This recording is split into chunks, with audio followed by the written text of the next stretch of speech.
Alright, so hello there everyone. Once again, I'm your instructor for this subject. I'm Mr. Michael C. Jamilan, and this is Qualitative and Quantitative Analysis of Political Data. So this is actually our second video lecture. We had your Google Meet session for sections A and B, and then I had uploaded the video lecture for C and D. Alright, so like I said, this is the second video lecture. So I do hope that you're still paying attention, and I do hope that you'll be learning something by the end of our video. So today, we'll be talking about the research process. Particularly, we have to emphasize the question, what's the problem? Alright, so we'll be focusing on how to define a problem, how to construct a problem, and so on and so forth. So stay put wherever you are at the moment. So the outline for our lesson for today, this morning, afternoon, or evening will be about this. So basically, we'll be talking about deciding what to research. So we'll be talking about how to define, how to construct your research problem, so to speak, and how to formulate a research problem as well, and how to plan your research study, and then lastly, how to conduct a research study. But for the last two goals or objectives of our lesson today, that is planning your research study and conducting your research study, I will be having discussions on that and workshops on that as we move along with our lectures and workshops for this subject. So today we'll be focusing on deciding what to research and formulating a research problem. Okay? Now, we'll be defining now then what's the problem. So what really is the problem? So what comes into your mind kapag ka narinig nyo yung salitang problema? Okay? So probably you'll be thinking that this is something that confounds you. This is something that confuses you. This is something that irritates you. This is something that makes your life miserable. Ano? Pero insofar as research is concerned, the research, the whole or the totality of the research process will be based doon initially sa pag-define natin ng problema, paghanap natin ng problema, and so on. Alright, so we now have to define what really is the problem. So what's really the problem? Alright, so a problem is any question that you want answered, or any assumption or assertion that you want to challenge or investigate can become a research problem or a research topic for your study. So in short, kahit anumang katanungan ang nasa isipan ninyo na gusto nyong mabigyan ng kasagutan, or any assumption or assertion or statement that you have, that you want to challenge, okay, gusto nyong i-test, kumbaga, or gusto nyong mag-conduct ng investigation about that specific assumption or assertion that you have, can be a very good research problem or a topic for your potential study. So that's how we define problem insofar as the research process is concerned. Alright, so we have to emphasize then, so it's really important to remember that not all questions, so maybe you have the burning questions on your head or on your mind right now, pero not all those questions that you have, all those potential research topics or research problems that you have, not all of those can be transformed into research problems because some may prove to be extremely difficult. So I'm referring to topics, or I'm referring to problems here that can be considered as philosophical to some extent.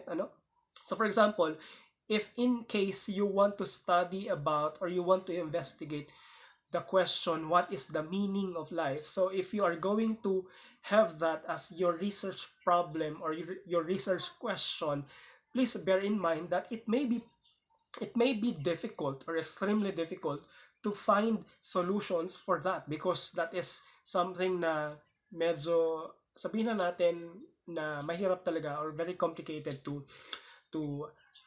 research on.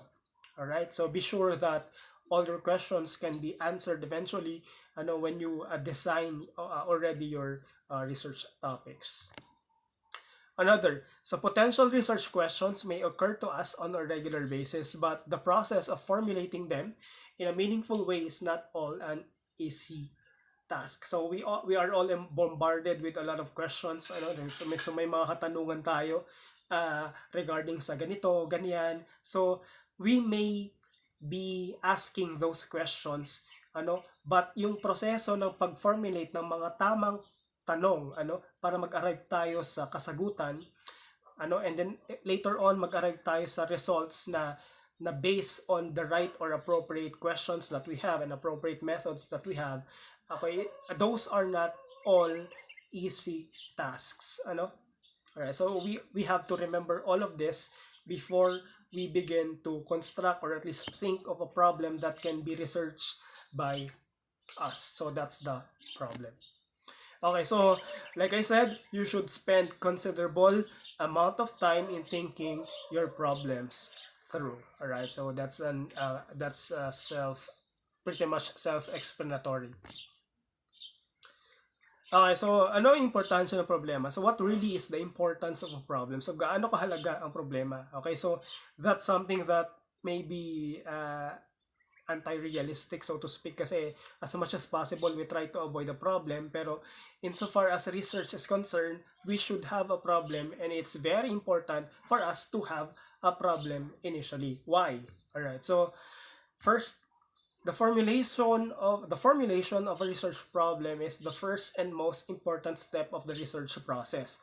So yung pagpa-formulate natin ng isang research question or pagpa-formulate or paggawa natin ng isang research problem ay isa sa mga pinakauna at masasabi nating pinakamahalaga na step sa whole or yung totality ng research process na tinatawag, kasi nakadepende later on sa mga katanungan na mayroon tayo, sa right questions that we have, dun yung whole steps na, sa yung mga succeeding steps after the formulation of research problem may be dependent on how appropriate, on how researchable the research question is. Because if the research problem or the research question is not that researchable or it's problematic to begin with, then basically magka-crumble down na lahat ng steps ng research process natin. Alright? Because the research problem serves as the foundation of your research study. So we should note that if it's well formulated, so I'm referring to your research question or research problem, you can of course expect a good study to follow. So that's something that we should all remember. Okay, another, you must have a clear idea with regard to what it is that you want to find out about and not what you think you must find. So importante din na kapag ka nag-formulate tayo ng research problem na tinatawag, meron dapat tayong very clear na idea. So magkaroon tayo ng very clear na depiction, for example, very clear, or hindi naman vivid, pero magkaroon tayo ng very clear na description about kung saan patungo yung problema natin at gaano, or masasabi natin na paano yung gagawin natin para mabigyan or matugunan or para mabigyan ng kasagutan yung problema or yung research question na iyan. So we should not think of what we should find later on by the end of the study, but rather we should think of the process itself. Alright? Okay, another. So ito yung pinaka-ko natin. So take note that the way we formulate a research problem determines almost every step that follows. So ito yung sinasabi natin dun sa una kanina. Kasi like we stated early on, the formulation of your research problem is the first and most important step of the process. Why so? Kasi the type of the study design that can be used, okay, they are all dependent on the formulation of your research problem. Another, the type of sampling strategy that can be employed by you later on will all be dependent on the research problem that you have formulated. And then lastly, the research instrument that can be used or developed and the type of analysis that will be undertaken later on will all be dependent on the research problem that you had formulated. So you must take note the thing that's highlighted below you. Alright, so saan nagagaling ang research problems natin? So saan ang pinagagalingan ng mga problema na maroon tayo, Okay, so klase meron tayong tinatawag na 4Ps. It doesn't refer to those beneficiaries of this Pantawid ng Pamilyang Pilipino program ng DSWD, but rather the 4Ps reflect the so-called meron tayong tinatawag na people. Okay, so people can be a good source of research problems. Pangalawa, problems itself can be a good source of problems. And then we had programs. So programs or interventions can be a good source of research problems as well. And then lastly, yung phenomena or cases or events, so this can be also a good source for your research problem. So we'll be elaborating on each of these four P's individually doon sa mga susunod na slides natin. So ganito yan. Basically, pwede tayong pumili. You may select a group of individuals. So these groups or individuals or group of individuals may refer to people. Alright? To examine the existence of a certain issue or problems relating to their lives or to ascertain their attitudes towards an issue. So an issue may of course refer to the problem itself. Or we may also establish the existence of a regularity. So when we say regularity, this may refer to a regular occurrence.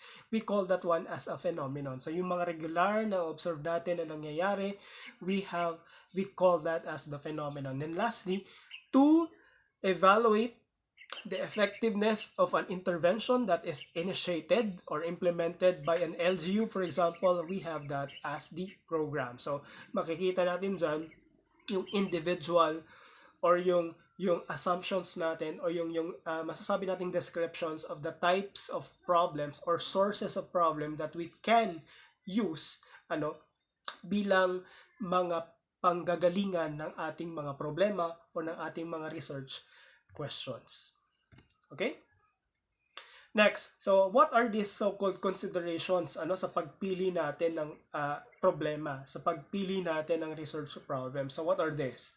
Okay, firstly, your interest about that specific problem. So like what I have been telling you a lot of times already, so kapag nagpapakita kayo ng isang interest or great interest about a certain thing, basically that can be a very great motivation for you to move on, kasi ang pagpapakita ng interest, your interest shows yung masasabi nating vigor, masasabi nating gana ninyo, kumbaga, sa pagpapatuloy sa paghahanap ng solusyon sa problema na napili ninyo. So you must manifest first your interest. Otherwise, if you had proposed a research question or your research problem, but then again, you are not interested at all with that problem that you had proposed, then definitely you will not prosper with the research process, so to speak. So be sure to look for a problem or formulate a problem that is aligned with your interests, kumbaga. Like for example, me, so I'm very much interested with disasters and disaster politics. So that's something that I'm most interested in. And so therefore, majority of the researches that we had conducted for Ifugao State University are aligned firstly and foremost with my research interests. Another, magnitude of the study. Kapag sinabi nating magnitude refers to the scope and breadth of your study. Gaano kalawak ang study mo. Okay, so dapat ito rin yung isa sa mga considerations sa pagpili natin ng research problem na tinatawag. Okay, pangatlo, measurement of concepts. So pagka sinabi natin concepts, these are your variables. These are the things that kung saan nakadepende yung problema ninyo, for example. So yung measurement naman na tinatawag, ano yung gagamitin mong research measures? Okay, what methods are you going to use for each of the research question that you have? Okay, will you be employing quantitative? Will you be using survey questionnaires? Will you be using structured interviews? Okay, so that's something. Halimbawa naman, if you're going to use a qualitative study, will you be doing participant observation? Alright, so will you be doing unstructured interviews? Alright, so these are your research measures na tinatawag. Okay, another, ito, since estudyante pa lamang kayo, this can be disregarded.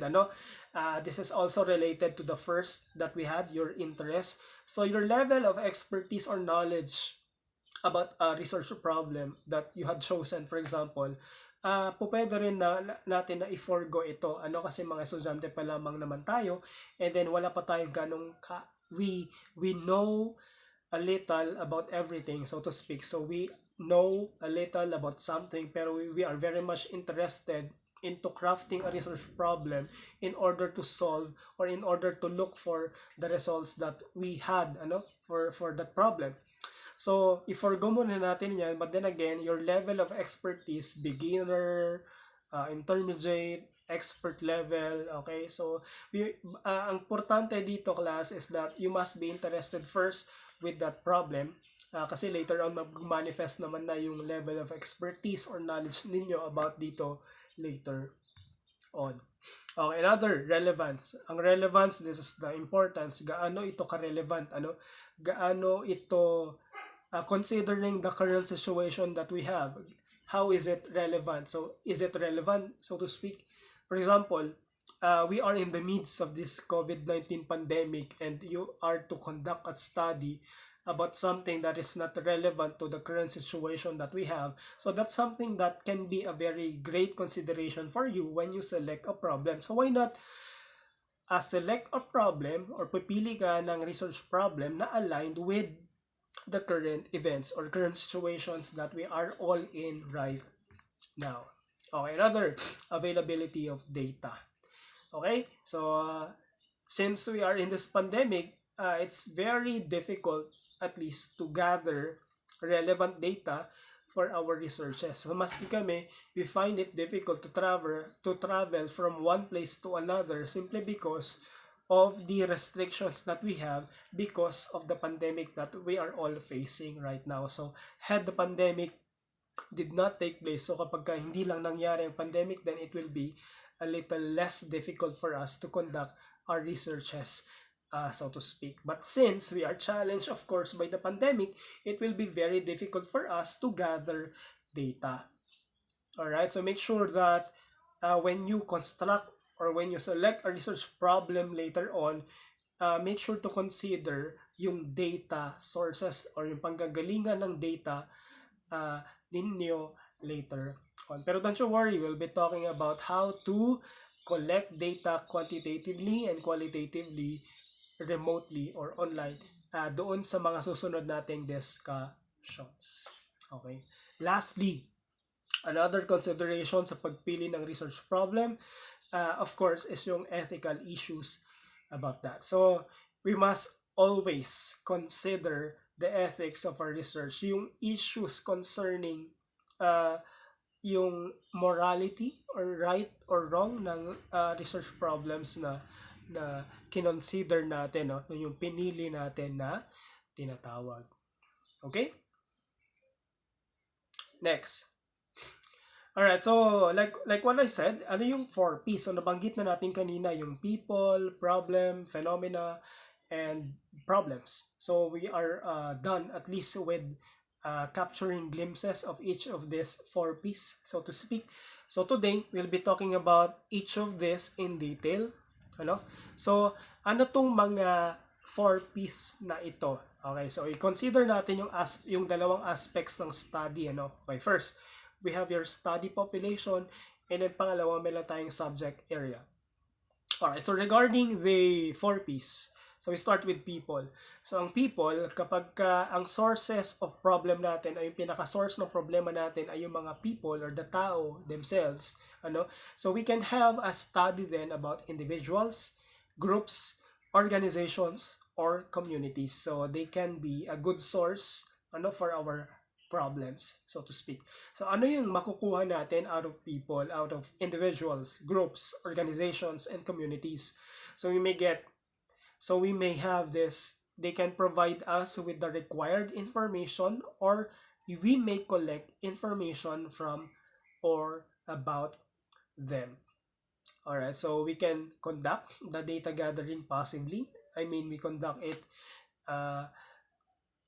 via doing some online researches, or we go to them, okay, for us to gather data. So yun yung people na tinatawag. So another, we have problem naman. So problem pertains to basically issues, situations, associations, needs, population compositions, and profiles. So this can be all of these variables or concepts can be related to that concept of problem. Okay, so the information that we need when we consider a problem as one of the source of our research problems, So we can collect to find answers to your questions. To, uh, alright, so yun yung po pwede nating pagkuhanan ng masasabi nating information about them. Okay, another program.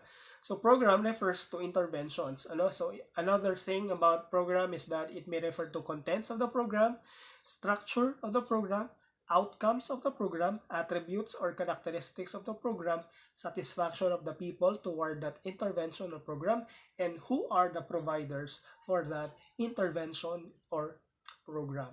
Okay, so pwedeng dun umikot yung research problems natin or kahit mag-pick tayo ng isa para maging source ng ating research problem. Okay, lastly, we have the phenomenon. Ang phenomenon, we can study then the cause and effect, relationships, and the phenomenon itself. So like I said, phenomenon refers to cases, concerns, ano? So I had already discussed that or at least define what a phenomenon is dun sa earlier video na meron tayo. So, for problems, programs, and phenomenon, all the information that we need to collect to find answers for our research questions doon sa nabanggit dyan, like issues for problems, contents for programs, and cause and effect for phenomenon. Okay? Okay, next. Alright, so paano naman yung steps sa pag-formulate ng problem? So, we already discussed yung masasabi nating iba't ibang sources ng problem. Ano? So ano naman? So kapag ka nakapili ka na halimbawa, meron ka ng isang tentative na idea sa isipan or utak mo na type of problem that you want to investigate about or on. So what are the steps naman na involved sa pag-formulate ng research problem? Okay. Take note class that again, the formulation of a research problem is the most crucial part. So I've been repeating this for at least 2 times already or 3 times already. Pero I love to repeat this one. Kasi class, ulitin ko ulit, the formulation of a research problem is the most crucial part, the most important, most essential part of your research journey kasi yung quality and yung relevance ng research ninyo ay nakadepende dito sa research problem natin. Okay, so ano pa? Every step that constitutes the how part, so yung bakit, ano sa research natin ay nakadepende sa paraan ng pag-formulate natin sa ating research problem. And lastly, if you do not know what specific research topic, idea, questions, or issue you want to research, let us first go through the following steps that we will be discussing this time. Okay? So, illustrate muna natin yung entirety ng pag-formulate ng research problem natin. Ano? So, I have pictures here, interesting pictures. So, it's like this. Ano? So, how to formulate a problem. At first, you will be confused. Okay, so makikita natin dyan sa picture na yan, yung itsura ng isang confused na person. Confused kasi you are not entirely sure if that problem is really the problem that you want to investigate on. You are not really sure or you are confused really as to that problem because you do not know how to solve that problem. So, wala kang idea. So, basically, you are in a state of confusion. And then later on, either problematic ka pa rin, ano? So you are still suffering from that.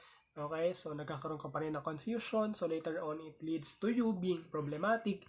And then, of course, after all or after undergoing confusion and series of problematic episodes in your life, you either nagets mo or patuloy ka pa rin nagiging problematic kasi nawarak ka na.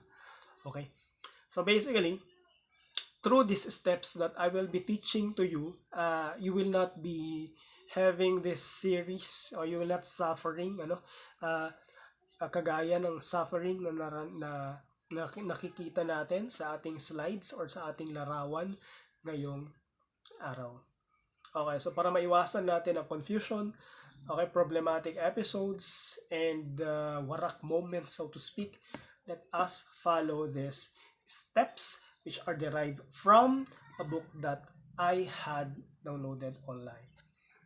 So these are the step-by-step process on how to formulate our research problem. So don't you worry, we will be discussing each one of these steps. So there are 7 steps involved in this process. So first, we have to read this one. So the first step would be identify a broad field or subject area that is of interest sa iyo. So very important, very crucial part sa pag-formulate ng research problem, yung pagmamanifest mo or pagpapakita mo ng interest para magpatuloy o para piliin yung research problem na yan. So you should first manifest your interest about a certain topic that you have chosen. Anyway, you have chosen naman that one. So I think may correlation between you choosing the topic and you being interested in that topic, because basically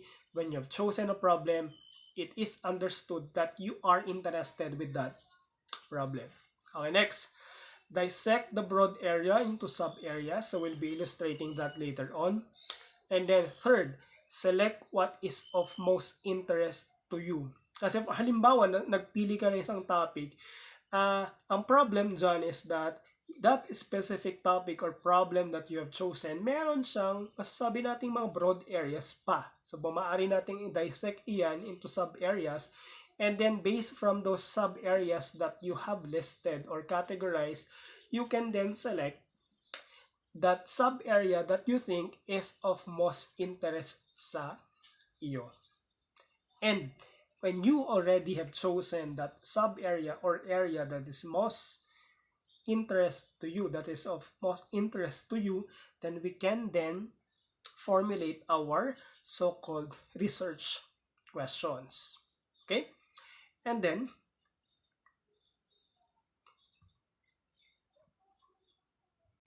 alright, so after, raising the research questions, we can then formulate our objectives. Alright, so after formulating the research objectives, we can then assess our objectives, and then after assessing our objectives, we can still, of course, double check everything. So these are all the 7 steps, or the 7 steps na involved doon sa pag-formulate natin ng problema na tinatawag. Okay, next one. So we will be starting with the first step, of course. So for step 1, ito yung sinabi natin kanina. Ang pinakaunang gagawin natin dito is that you must identify a broad field or subject area that is of interest sa iyo. So it can be, for example, internet memes. For example, disasters, local governance, public policy, okay, vaccine efficacy. So all of this can be a subject area that can be, of course, of interest sa iyo. Okay, so anyway, like what I've been repeating naman all throughout my talk today, basta pumili lang kayo ng isang broad area or subject area that you think is very interesting para sa iyo. Kasi of course, after identifying all this, or after identifying that subject area that is of interest to you, magpo-proceed na tayo sa mga susunod na steps natin. So here are the specific steps on how to identify that research area that is of interest sa iyo. So you must ask yourself first, what is it that really interests me as a political science student? So ano yung something na nagbibigay ng spark or nagbibigay ng interest sa iyo as a political science student? What's something that is very interesting for you? Okay? So it is a very good idea to think about the field in which you would like to work on after graduation. So remember class, ang pinaka-importante or pinaka-keyword natin dito, ang i-highlight ko na salita dito sa step 1 is that interest. Pumili kayo ng isang subject area na very interesting para sa iyo. Okay, for step 2 naman, eto na. So, we must dissect na. So, kailangan na nating sabihin na lang natin na pumili tayo, or maglista tayo ng iba't ibang mga sub-areas based doon sa broad area or broad subject area that we have chosen. So why is it necessary? Para maging specific and not too broad yung research problem natin. So dun sa una, at the onset, you will realize that the topics that you have in mind might have many aspects. So ito yung isang something na ma-encounter natin dun sa research process natin. Kasi yung mga topics na maaari nating mapili can have many aspects na maaring makapagbigay ng kaguluhan sa ating isipan, and then po pwedeng makaapekto doon sa susunod na steps as we go along with our research process. So we must find something, or we must list all those specific sub areas para hindi tayo maguluhan later on. Alright, so in preparing this list of sub areas, okay, we should also consult with others who have some knowledge of the area, and of course yung literature doon sa subject area na napili natin. So I cannot discount,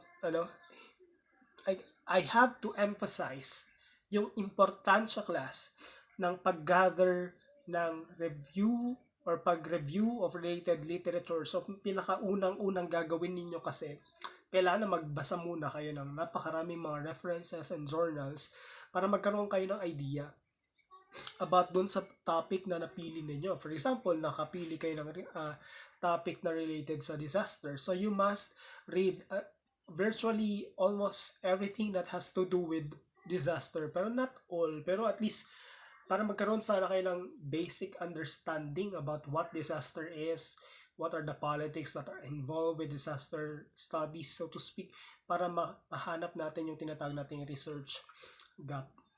Okay, we must also ask others. So this is how we do it, yung pag-dissect ng isang broad area into sub-area. So for example, ang napili mong topic ay tungkol sa occurrences ng domestic violence sa lalawigan ng Ifugao. Nakapili ka niyan. So, pambubugbog ng asawa. So, for example, yan yung napili mo.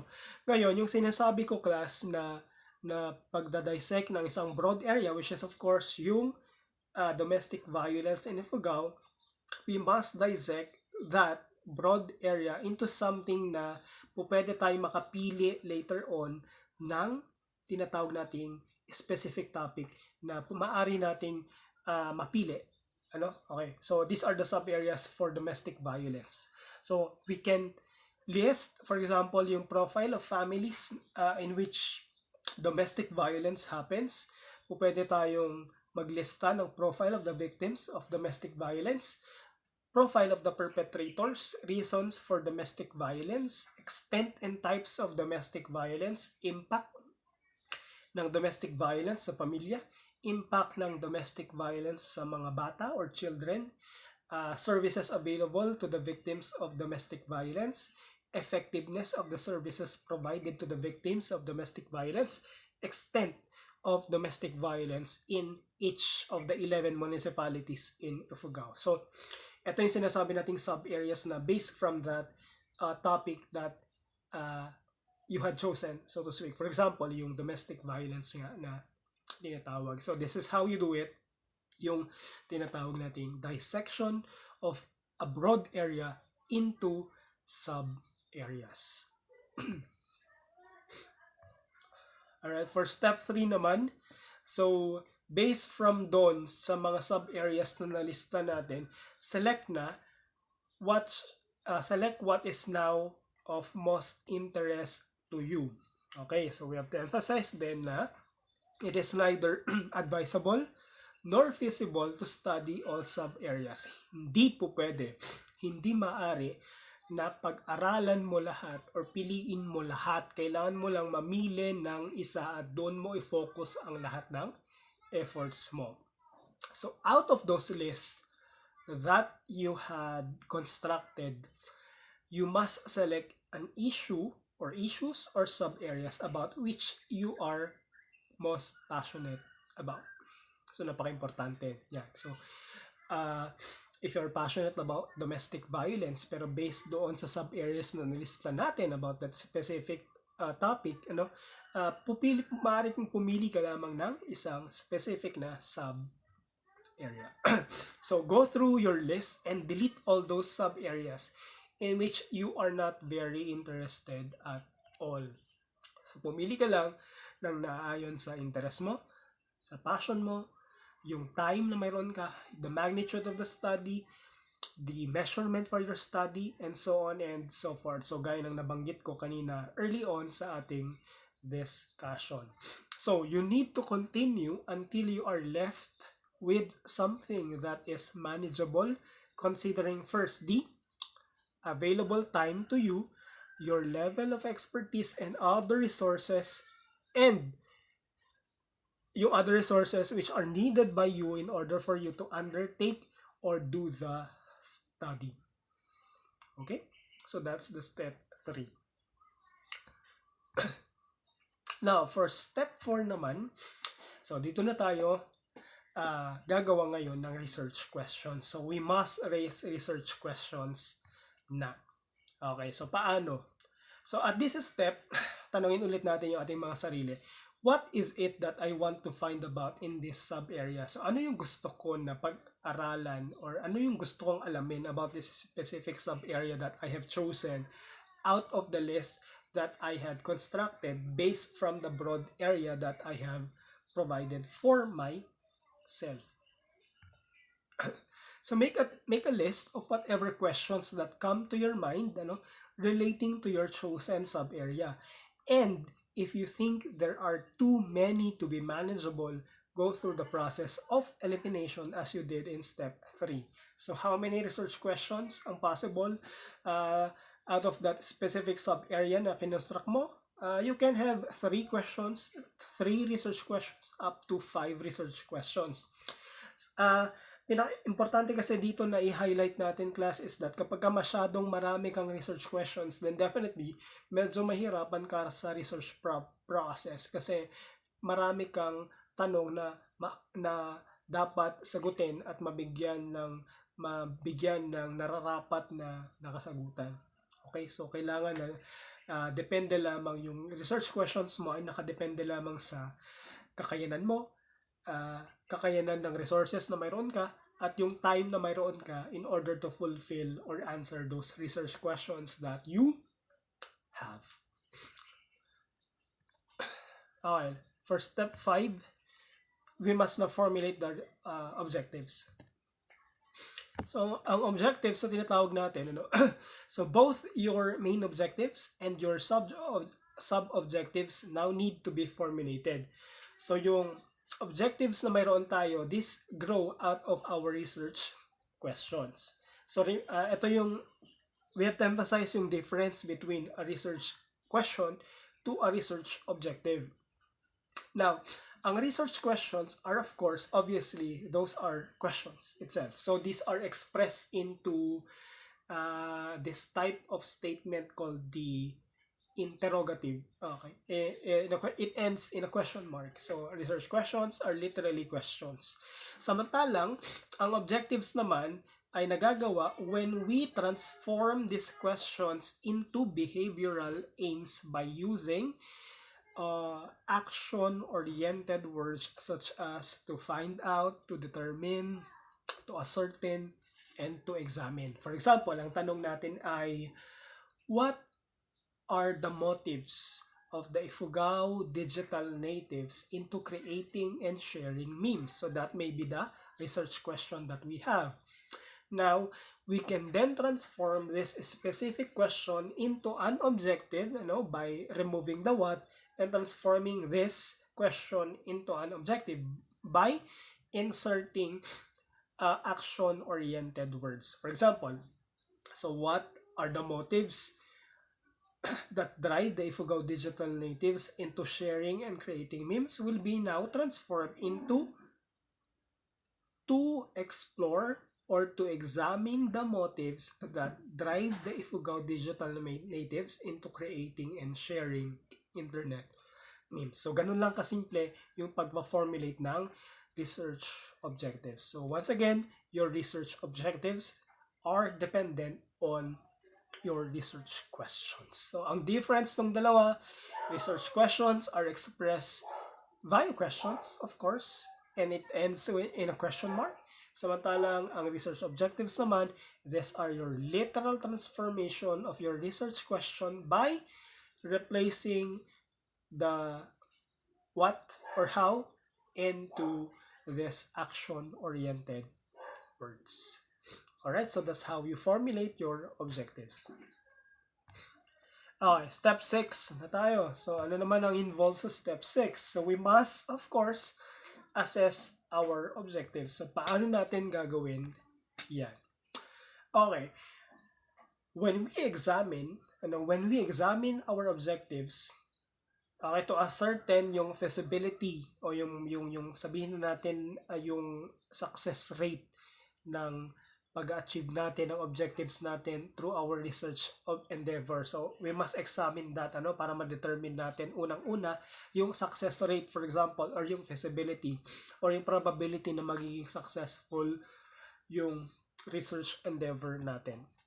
Okay, ito yung pinaka-importante, Consider them in the light of your time, resources, so it can be your financial or human resources, and then technical expertise at your disposal. Since mga estudyante pa lamang kayo, and limited lang yung time natin for our research endeavors, so we must consider yung time management na tinatawag natin. So, do not be too ambitious with your research undertakings or your research proposals or your research objectives.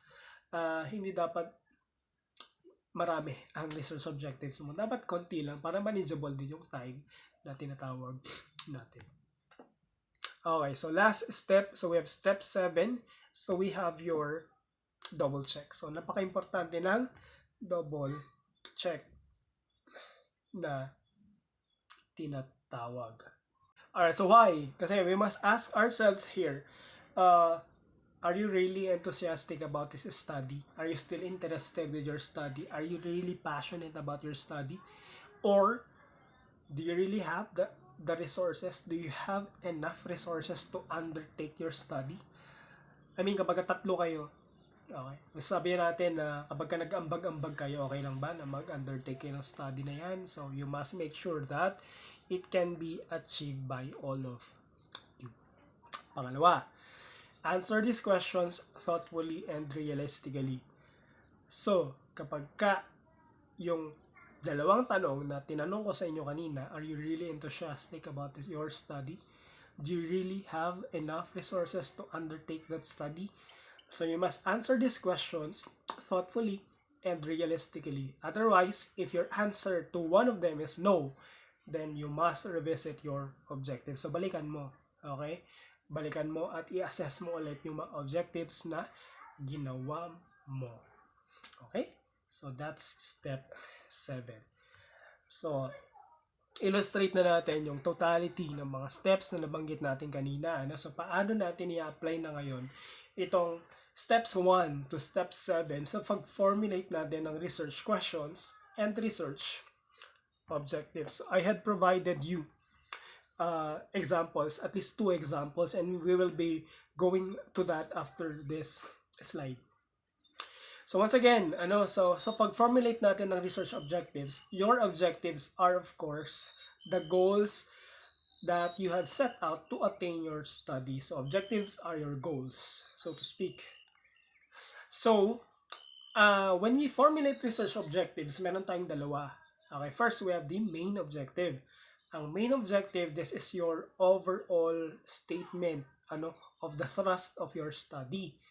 Okay, It is also a statement of the main associations and relationships that you seek to discover or establish. So that's the main objective. So remember na overall statement, that's your main objective. So yung sub-objectives naman, these are the specific aspects of the topic that you want to investigate within the framework of your study. So not to worry, we'll be discussing that as we go along with our discussion this time. So ito yung examples na sinasabi ko na. So how to formulate the research objectives.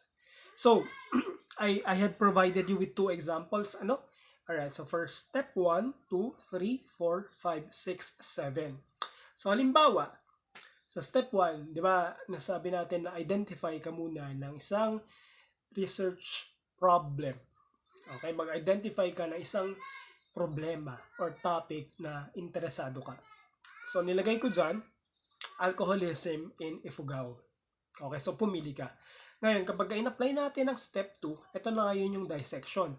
So, mag-formulate ngayon tayo or maglilista tayo ng iba't ibang mga sub-areas para mag-specify natin, i-specify natin yung mga sub-areas or aspects of that specific topic that we have chosen. So, for alcoholism and Ifugao, these are your dissected list or ito yung topics or sub-areas na maaari nating ma-associate sa alcoholism. First, profile of the alcoholic. So, we should include that there. Causes of alcoholism, the process of becoming an alcoholic, the effects of alcoholism on the family, community attitude towards alcoholism, and so on and so forth. So, yan halimbawa yung sub-areas na mayroon tayo in relation to that specific topic that you have chosen or I have chosen for you. Ngayon, yung application ng step 3, you must now select a sub-area that you are most interested with. That sub-area that is of most interest for you. So, ito yung something na sa tingin mo ay kayang-kaya mong sagutin or kayang-kaya mong pag-aralan or kayang-kaya mong investigahan. So, pinili natin, for example, out of those sub-areas, yung effects of alcoholism on the family. So, that's something halimbawa na interesado ka.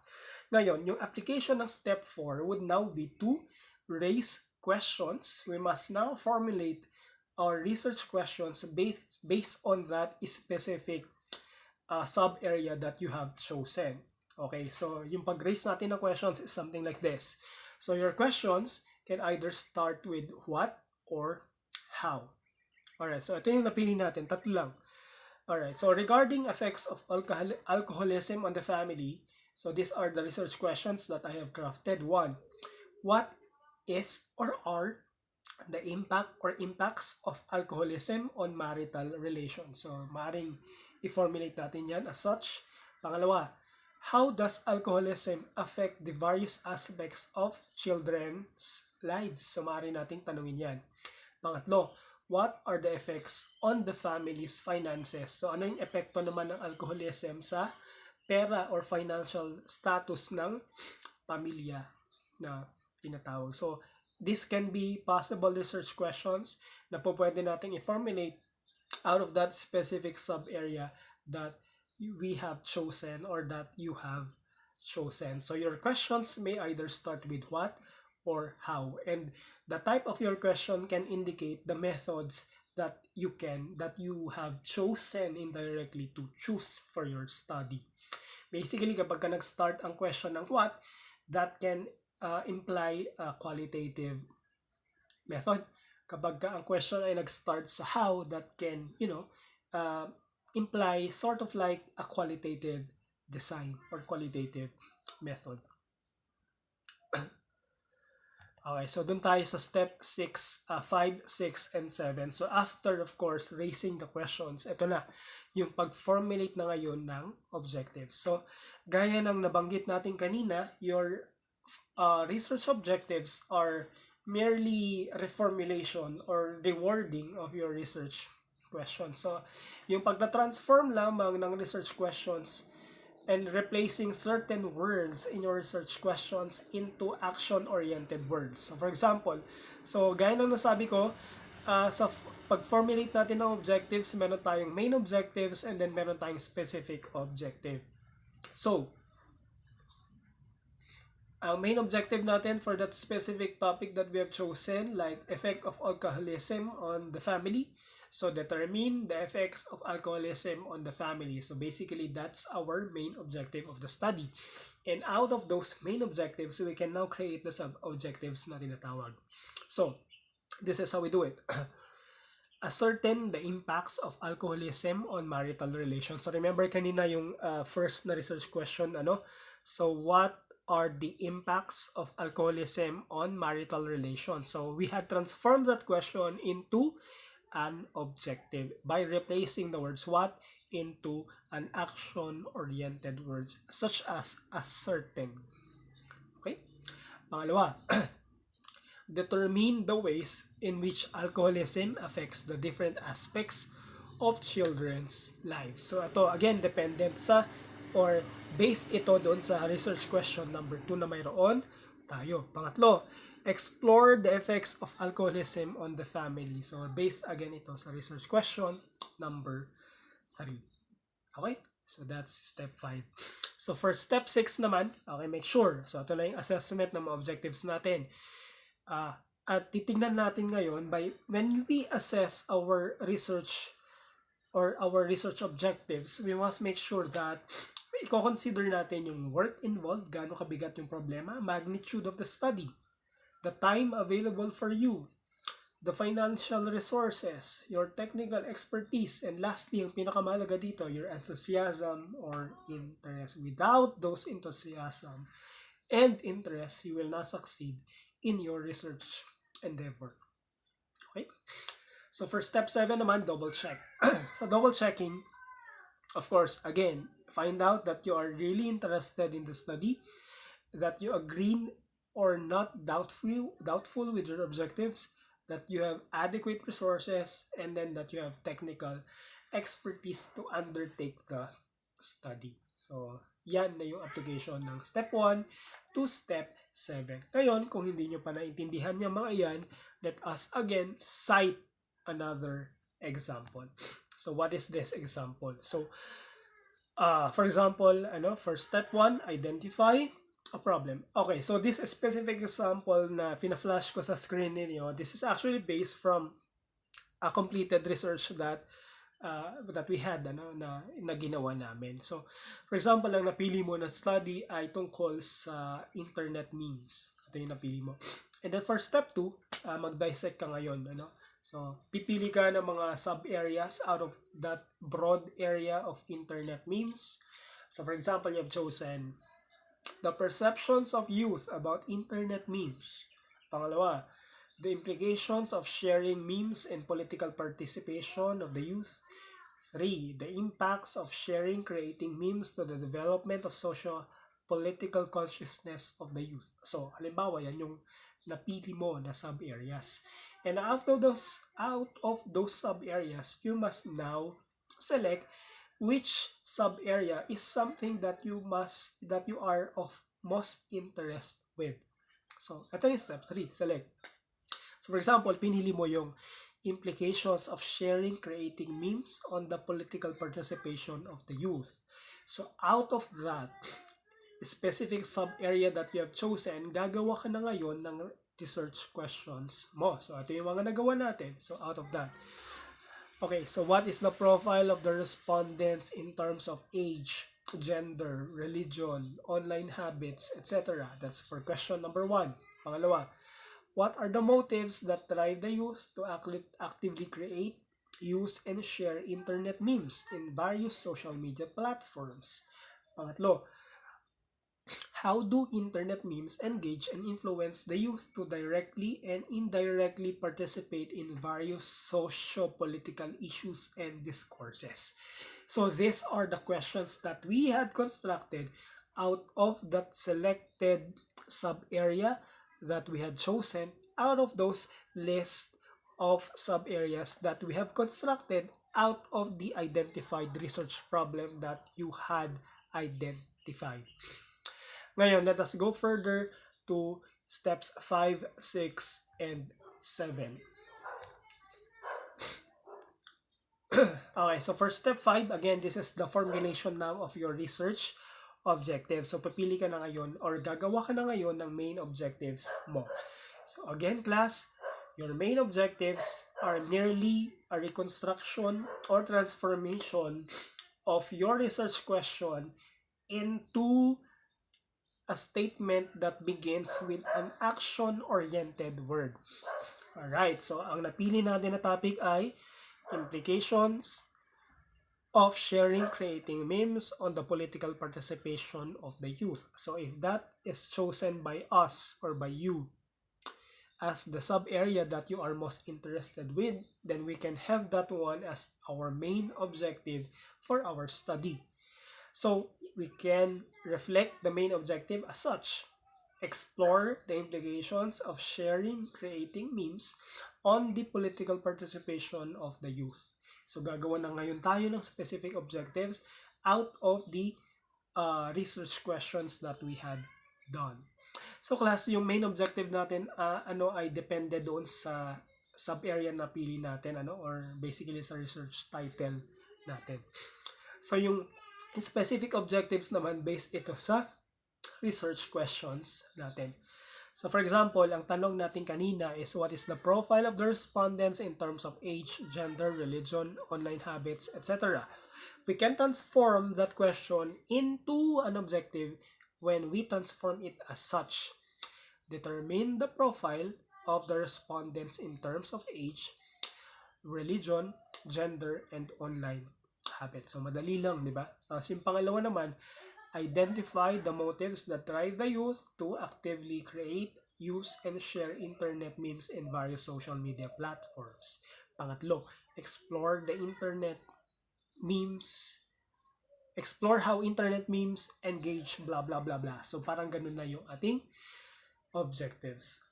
So, in all of these objectives that we had constructed, yung application of step 6 naman, we must make sure that the objectives that we had constructed is, of course, i-consider natin yung work involved, time, resources, technical expertise, ang pinakamahalaga sa lahat, enthusiasm and interest.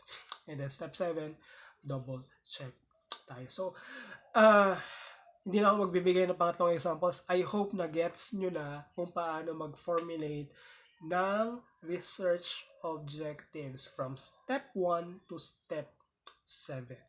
Alright, so proceed na tayo sa ating susunod na lesson. Alright, so ano naman yung characteristics ng objectives? So, kanina na nakapag-construct na tayo kahit papano ng research objectives natin, paano natin masasabi, class, na yung research objectives na ginawa natin ay mainam or maganda or appropriate? So, these are the characteristics of good objectives. First, clear, malinaw, complete, andun lahat ng mga variables or details in such a way na sabihin natin, madaling magets ano yung study kasi kompleto, specific, and identifies the main variables to be correlated, and then identify the direction of that specific relationship. So these are the characteristics of objectives. Ngayon, malalaman natin yung type of research method na i-employ natin o yung design na magagamit natin based doon sa objectives na mayroon tayo. For example, kapag ang objectives natin, yung characteristics niya ay clear, complete, and specific, we can use that for descriptive studies. So, ito yung mga basic lamang na researches. Pero if we are going to include yung identify the main variables to be correlated, then that will now fall under correlational studies. Pag sinabi natin correlational class, meron na tayong identification ngayon ng main variables na maaari nating i-correlate or i-connect. Okay? Na kapag in-include natin yung pang-lima, which is identify the direction of the relationship, then we are already employing what we call as hypothesis testing studies. Okay? So, yun. So, yung characteristics of objectives natin. So, examples natin, Okay. Una, doon sa nagamit natin examples kanina. So, yung main objectives natin doon sa first example that I had given you ay determine the effects of alcoholism on the family in Ifugao. Now, if I'm going to ask you, anong type of research design or method ang pwede nating i-employ kapag ganitong klase ng objectives ang mayroon tayo? Anyone? So, the research question or the design of that would be, it's a descriptive study. Ngayon, kapag ka-explore naman yung implications of sharing, creating memes on the political participation of the youth, then definitely that would fall under correlational studies. And then lastly, kapag ka-ascertain, for example, if an increase in the number of alcoholics in Ifugao will increase the incidence of domestic violence in Ifugao, then that would already fall under hypothesis testing. Okay? Now class, so that's the end of our discussion for this lecture. For this video lecture, I do hope that you will understand. Kung mabilis man ako magsalita ngayon, and I'm sure na mabilis talaga akong magsalita, panoorin nyo na lamang ng paulit-ulit itong video na to kasi i-upload ko naman sa YouTube, and for sure you are already watching this on YouTube. Make sure that you are going to turn on the subtitles para mabasa ninyo yung mga pinagsasabi ko dito, and make sure to repeat as much as possible as possibly as you can. So my parting message, like the last time, so that's it for now class. Be safe, of course, double mask, get vaccinated, register to vote kasi please lang times. So that's it for now. Goodbye. Thank you for listening.